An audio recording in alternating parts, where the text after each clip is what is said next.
As my mother would instruct me to say, please excuse my back. I apologize. Sade, I just told her when she walked off the stage, when she's president and they say Joe Biden's out in the waiting room, she promised me she won't say Joe who. Please, do you have seats?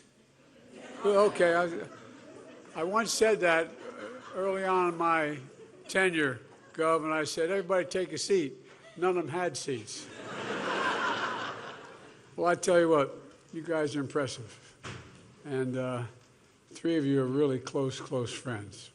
And one's about to become a close friend. Gov, my problem is your biceps are a little small. And you're not in very good shape, but I'll work with you, see what we can do. No, but really and truly, thank you. And I appreciate it very much. Senator Ben Cardin is one of the great, I hate the phrase public servants, but it is true.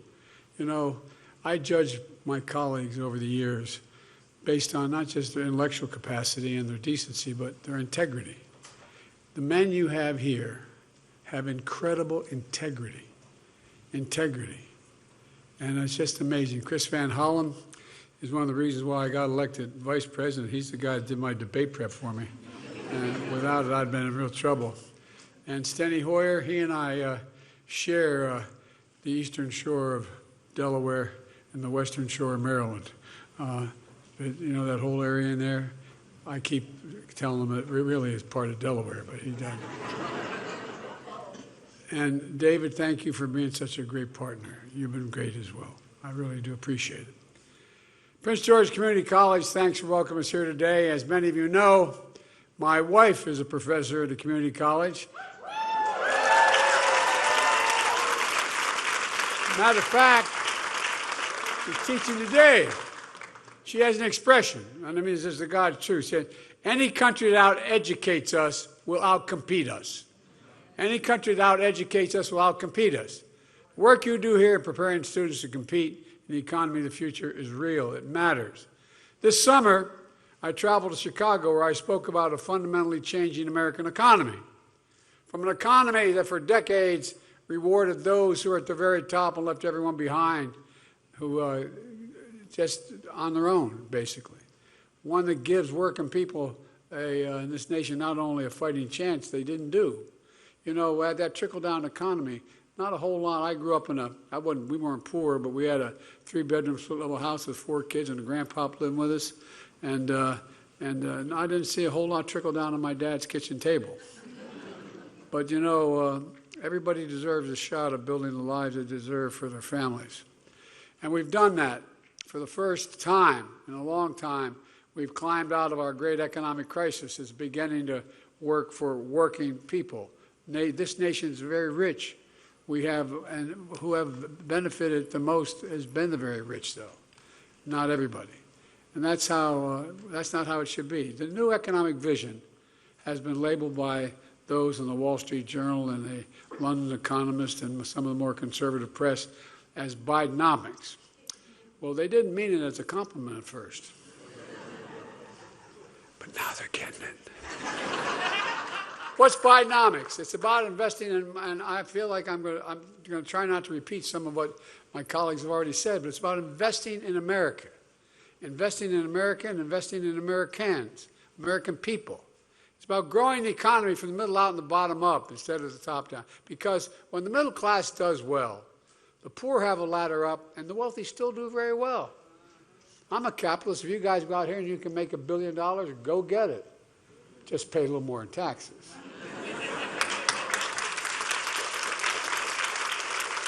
But look, our friends on the other team, on the other side of the aisle, they have a very different vision for America. And by the way, you have this, I think you have this book on your table, on your chairs, maybe not.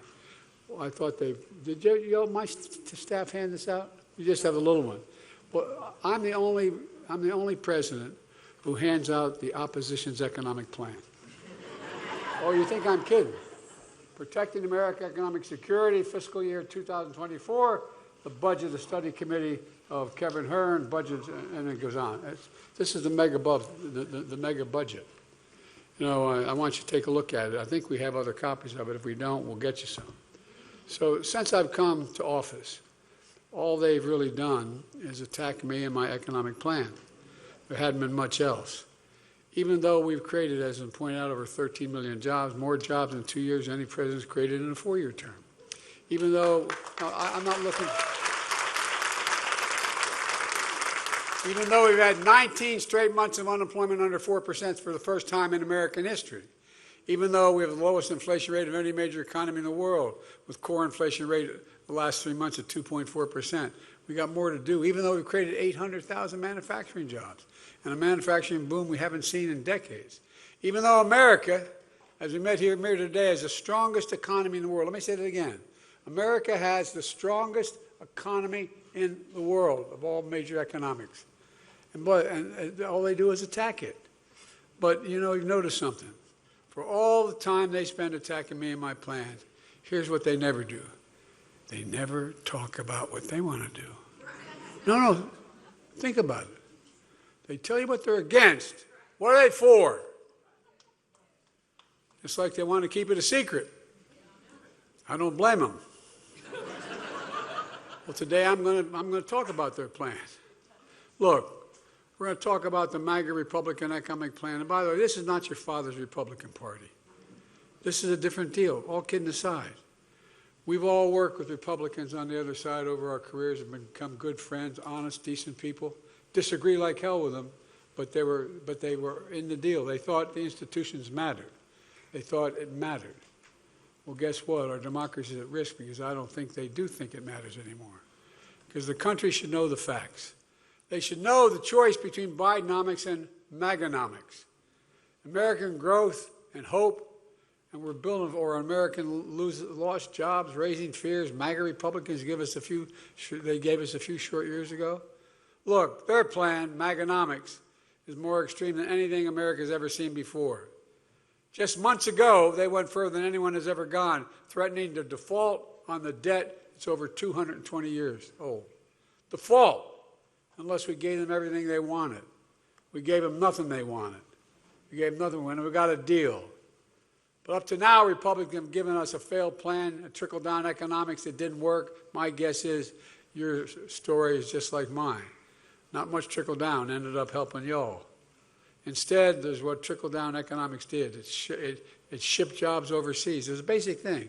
Find the cheapest place in the world for labor, send the jobs there, the product there, and then import the product home. Well, you know, they hollowed out the main streets of America. They did the same for the middle class. They blew up the deficit. It produced an anemic economic growth, if any growth at all. And it stripped us dignity and pride and hope out of a community, one after another. You know, when you have those communities where there's been that factory employing 250 people in a small community for years and years, and then it closes down, you don't just lose the jobs. You lose a sense of belonging. People lose hope. They lose their pride.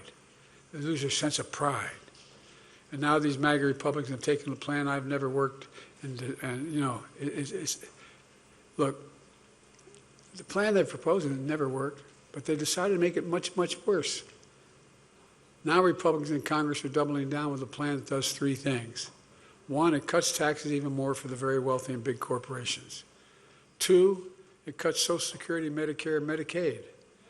Three, it raises costs for families, gutting investments in the middle class.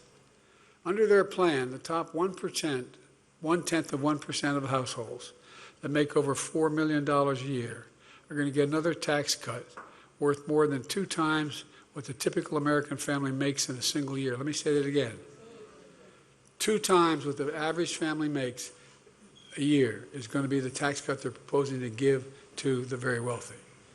MAGA Republicans in Congress are also trying to undo the progress we made to make getting, you know, look, what I was able to do in what they call the G7 among the NATO countries and European countries, I was able to get them to all agree, and then around the world, all the democracies, agree that we were going to have a global minimum tax on corporations, meaning that you couldn't have offering a tax to build or make something in another country That's considerably lower than what the tax would be in that country where, in fact, it comes from. And that global minimum tax was finally agreed. It took me a better part of a year to get it done. And guess what? They want to get rid of it, let corporations go back to shifting jobs and profits overseas and avoiding paying taxes at home. And who's going to pay for that? Well, now we know because the MAGA Republican Congress has finally released the budget I just referenced. And the answer is seniors and hardworking Americans are going to pay for it. They don't talk much about, but I got the budget. I mean, literally, it's here. And it's all in black and white. And just for your convenience, I thought I left it. My staff told me they left a copy on your seats, but I guess they didn't. So here's what it does. Their budget gives $5.1 trillion in additional tax cuts skewed to the wealthy people and big corporations while cutting $700 billion from Social Security. Hear me now? $700 billion from Social Security and $1 trillion from Medicare. Let me say that again. Cut Social Security by $700 billion and Medicare by $1 trillion. They want to raise the Social Security retirement age, which means a 13% cut in benefits for seniors who retires at the age of 67. Imagine, you work your whole life. Every single paycheck you've had, you paid into that system. You thought you'd be able to retire with a little bit of dignity. Our MAGA Republican Congress also want to take Medicare away from more than 1 million Americans with disabilities. Now, if they hadn't done what they've done the last 2 years, you might not believe me. But I promise you, I gave you my word, that's what they're proposing. They want to cut Medicaid in the Affordable Care Act and the Children's Insurance Program by more than half. What does it mean? Under Bidenomics, as I'm calling it, tens of millions of Americans could lose their insurance. Waiting lists would skyrocket for seniors who need home or community-based care because they have nowhere else to go. They can't have no family to take care of them. Children would not get adequate health care. MAGA Republicans don't think we should be investing in education, and that's not an exaggeration. Students here at Prince George's Community College should know MAGA Republicans in Congress want to slash Pell Grants. More than 6 million students who count on these grants to be able to afford to go to college would lose it. That's what they're pressing for. You saw how they took on my attempt to eliminate student debt, although we're still going to eliminate a hell of a lot of student debt.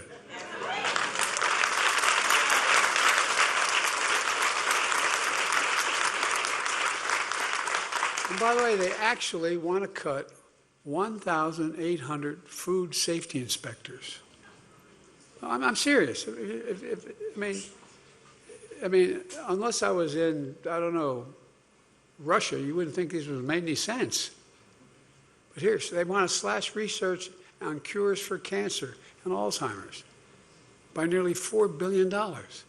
I got my team over here to go along with when President Obama allowed me to set up a whole effort to deal with cancer, allowing me to use any office, any administration facility. And we've invested billions of dollars.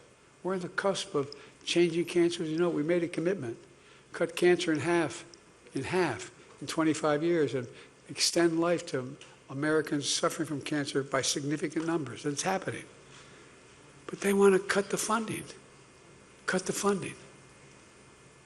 They want to cut funding that guarantees the clean air and clean water. They don't want those inspectors out there. The new Republican Bidenomics would mean 82,000 children would lose access to Head Start for low-income students and affordable preschool. Not only are they not willing to support our joint effort among your delegation and me to make sure that we're in a situation where we provide for early education. You know, if you send a child to school, no matter what the background is, not to daycare, but to school, where they teach reading, writing, arithmetic at age 3, the cost is de minimis, and you increase by 56% the chance that that child, no matter what background they come from, will go through 12 years of school and on to community college if they choose, and be able to do that. 56%. Look, folks, they want to cut 226,000 teachers and staff. Lose their jobs at Title I schools that serve the most vulnerable. And now they're turning their backs on the bipartisan budget deal. Speaker McCarthy made with me just a few months ago, after threatening to do something no one came very close to do it, shutting down and reneging on our national debt, which would have caused an international economic crisis. Well, they're back at it again, breaking their commitment, threatening more cuts and threatening to shut down the government again this month. Now, what they do talk about is claiming all these cuts are going to reduce the deficit. When it comes to reducing deficit, let's compare the records a little bit. Under my predecessor, you remember the self-professed king of debt? Well, it turned out he was. He's actually the emperor of debt. He created more debt than any other president did in 1 year. No, I'm serious. For starters, when he passed that $2 trillion tax cut, skewed to the wealthy and big corporations, they didn't pay for a penny of it. The end result was that it has ballooned the national debt by nearly 40%. Over a 200-year accumulated debt, they ballooned it by 40%. Well, I've taken a different approach with the help of your delegation. And I'm not being solicitous when I say that. You have the best delegation in the country.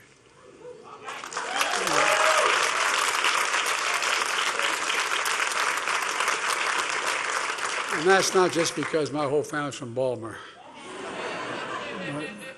Look, we just cut the budget deficit by they helped me cut the deficit by $160 billion. $160 billion. You know how we did it? By giving Medicare the power to negotiate for lower prescription drug costs.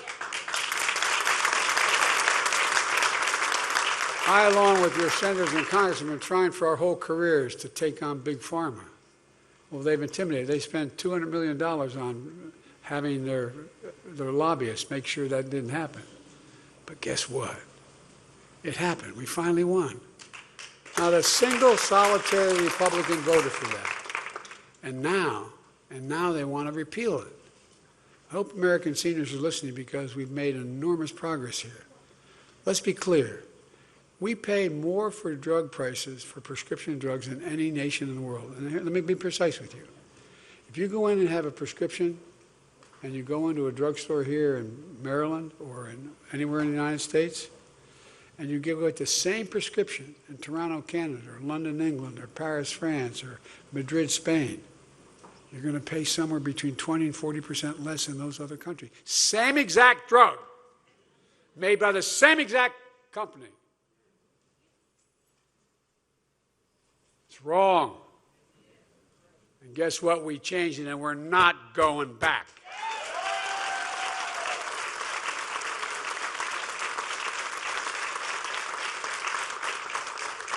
I don't get it, man. Up till now, seniors have been paying up to $400 a month for their insulin. We've reduced that to $35, and at $35, the drug company is still making 350% profit. Because the guy who invented the insulin for diabetes didn't patent it because he wanted it available to everybody. To make it and to package it costs $13 to $14. And they're paying $35 now for it. $35. Democrats just got, and Republicans are trying to take that away. We did something else too you should be aware of. Just a few years ago, as was pointed out, 55 of the largest corporations, the Fortune 500, paid zero in income tax. And they made $40 billion. I said I was going to do everything I could to make sure they start paying their fair share.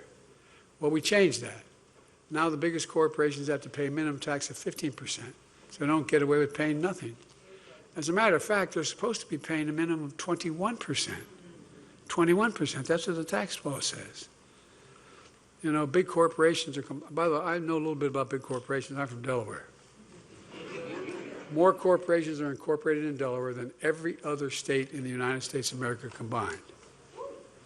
And look, I want them to do well, but pay your taxes. But they're complaining. So MAGA Republicans are carrying their water. They want to go back to telling them pay nothing again and you have to pick up the tab instead. You pick up the tab. Not only are they refusing to take corporations, make them pay their fair share. Early this week it was reported that MAGA Republicans are planning to give an additional, this is not, again, this is all public, an additional $1 trillion tax cut. $1 trillion tax cut for big corporations. We're doing very well, I might add. Apparently, they think corporations, which make record profits in recent years, pay too much in taxes. It's unbelievable. To hear mega Republicans in Congress tell it the only way to reduce the deficit is to cut Medicare, Social Security, that you have paid for in your whole life. From the time you've had your first job, you had to pay into Social Security. Out of every paycheck. Give me a break. These guys are just plain wrong, and they proved it. On my watch, the deficit already has fallen by over $1 trillion. $1 trillion so far. I signed legislation to reduce the deficit by another $1 trillion over the next decade. And the budget I'm putting forward this year would cut the deficit by another $2.5 trillion on top of that. And we're doing it by making the wealthy and big corporations begin to pay their fair share. I'm not talking about 70% taxes. I'm talking about 36% fringe taxes, 24% taxes. How many of you think the tax code is fair? Raise your hand. Even if you're making it. No, I'm serious. Even if you're making a lot of money. You know, we've gone in the pandemic from about 740 billionaires in America to 1,000. Well, guess what? These billionaires pay an average of, guess what? Less than 8% in federal taxes. Less than 8% on a yearly basis. They pay a lower tax rate than a firefighter, a teacher, a cop. How can that be right? How can that possibly be right? My friends came up with an answer. Guess what? The Republicans, last time out, when they were in charge, and the last president was there, what they did was they cut the number of tax examiners. They cut them. Everything, well, that's great. You want to get rid of those tax examiners. Guess what? They cut all the folks that are very sophisticated tax examiners. That takes years to learn how you go through $1 trillion income, how you determine what they pay. They cut them. It's time billionaires began to pay at least a minimum tax of 25%, for God's sake. There'll still be multi-billionaires at that.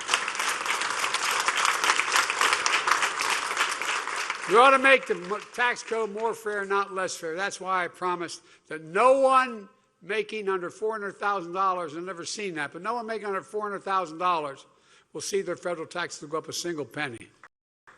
Like, I kept that promise, and I will keep it. That's why I expect the child care tax credit, helping millions of middle-class families. It's a great benefit to those families. It increases economic, and by the way, it increases economic growth. All the things we do for middle-class and working-class families increases economic productivity. When you have a child care tax credit, you're a middle or lower middle-class income person. Guess what? It means you can get help for your kid and you can go to work at the same time. And now MAGA Republicans in Congress did not support continuing that extended tax cut. And this week we learned what happened as a result of their position. About 3 million more kids are now living in poverty because we've cut that again. I'm fighting to restore the child tax credit and once again lift these kids out of poverty. Folks, it wasn't that long ago we were losing jobs in this country. In fact, only 2 presidents in American history with fewer jobs the day they left office than when they started.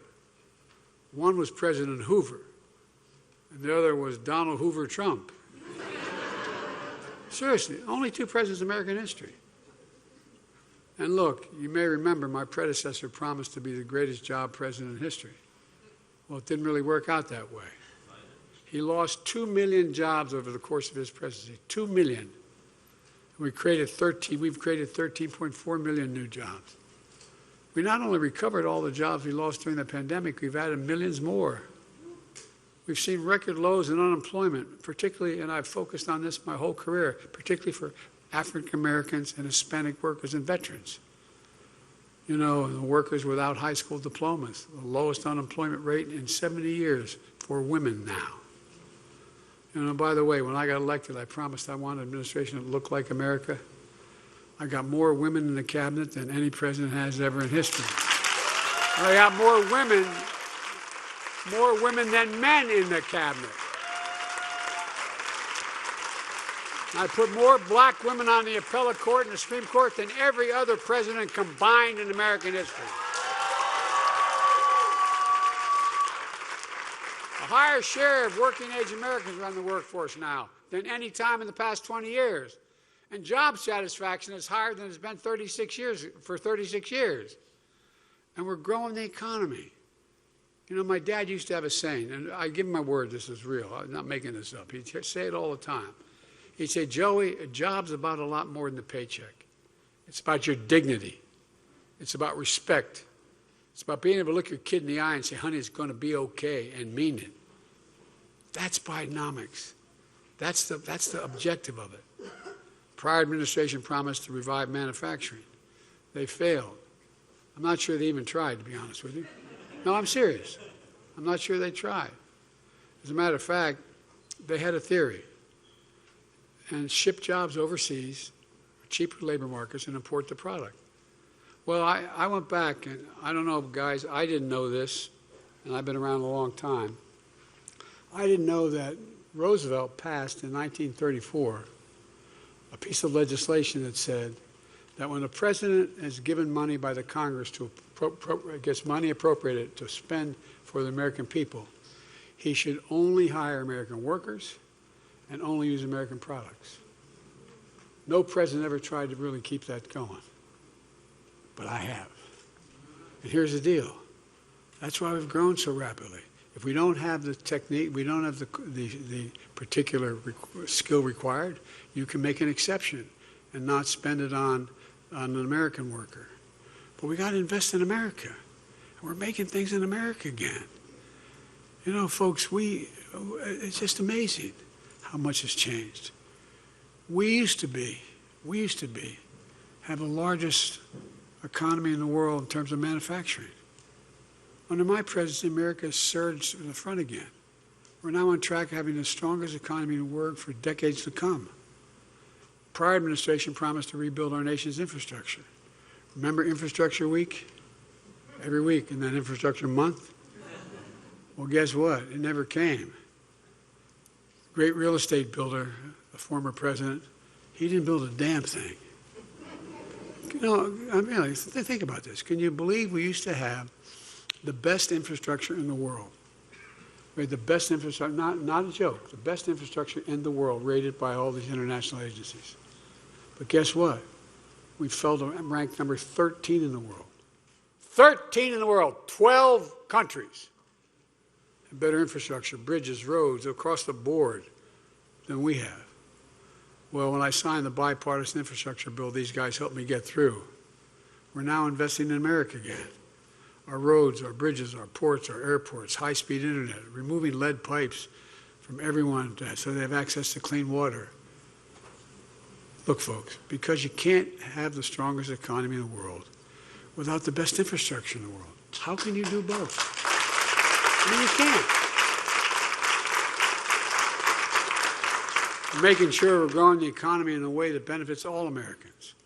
We awarded a record $70 billion in federal contracts to small, disadvantaged businesses, and more black small businesses are starting up than any time in American history. Now we have the fastest economic growth from the pandemic of any world economy. We have the lowest inflation rate among the major economies. And we have a lot more to do, though. And I'm going to get those gas prices down again, I promise you. Thank you. But seriously, we're living through one of the greatest job creation periods in our history. And folks, it's not an accident. It's not an accident. That literally is our economic plan in action, Bidenomics in action. Let me close with this. And there's a lot more I know we could talk about. I wish I had a chance to take all your questions, but I'm going to get in real trouble if I do that. But all kidding aside, we've faced some pretty tough times in recent years. But America didn't give up. America never gives up. I've said it 1,000 times. There's no quit in America. No quit. But you hear from our friends on the other side, the MAGA Republicans, what's wrong with America. Everything's wrong with America. They keep telling us America's failing. Well, they're wrong. They're failing. America's not failing. America's winning. And there's one reason for it. You, all you people, get up every single morning and go out to try to do the right thing. You, the American people, you're the one with the grit and determination, not me or your elected officials, you. Whatever we've set our mind to as a country, we've always accomplished. We've never failed. Not a joke. Think about it. Name me one objective America's set that they haven't been able to accomplish if we work together. Name one. And folks, that's not going to change. I've long said it's never been a good bet to bet against America. It's not a good bet today. America's best days are ahead of us, not behind us. And I can tell you, I know virtually every major world leader and know most of them pretty well. Every one of them is looking to us. Every single one of them. I can honestly say I've never been more optimistic about America's future. Never, never, never. We just remember who the hell we are. We're the United States of America. And this is for real. This isn't a campaign speech. This is for real. There's nothing beyond our capacity when we work together. Nothing.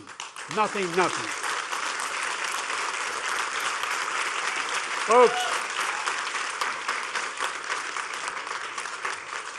one of the reasons I'm so optimistic is we really are the most unique nation in the world. And you say, well, every nation says it. No, think about it. I mean, in real terms.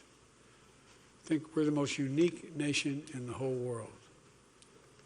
Every other country is based on ethnicity, geography, religion, race, or creed. We're the only nation, and this is literal, think about it. We're the only nation based on an idea. An idea. We hold these truths to be self-evident, that all men and women are created equal, endowed with their creator with certain inalienable rights. We've never fully lived up to it. We've never walked away from it. These other guys are trying to walk away from it. I'm about to make a major speech. I made one back when I ran the last time in 2020 up at Independence Hall. Democracy is at stake, folks. Our democracy is under attack. And we got to fight for it. I taught at the University of Pennsylvania for 4 years, and I used to teach political theory. And folks, you always hear every generation has to fight for democracy. And I found myself, it's automatic. We didn't have to believe it. But we do. We do. And look, it's who we are. I had a long talk with my counterpart, who I've known for 25 years, Vladimir Putin.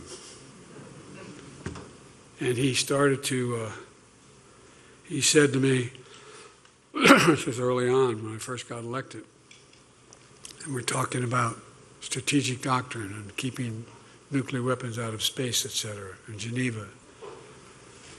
And he sat there, and when I was making the case, he looked at me and he said that the reason I'm reluctant to talk to you about this, you expect me to bring China along all the time.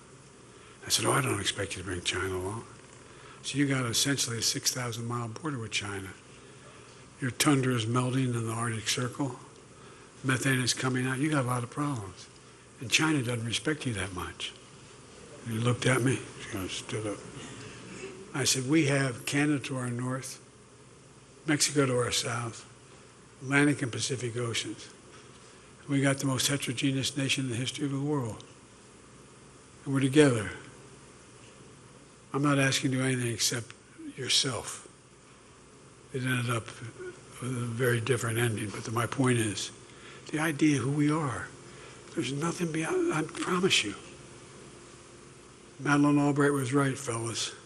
We are the central nation. There's not a single room I walk into, not because of Joe Biden, I mean that sincerely, because I'm President of the United States. Not a single nation I walk into, room I walk into. The rest of the world doesn't stop and say, basically, what do you think? Not a joke. We just got to remember who we are. We are the United States of America. There's nothing beyond our capacity. God bless you all. Thank you.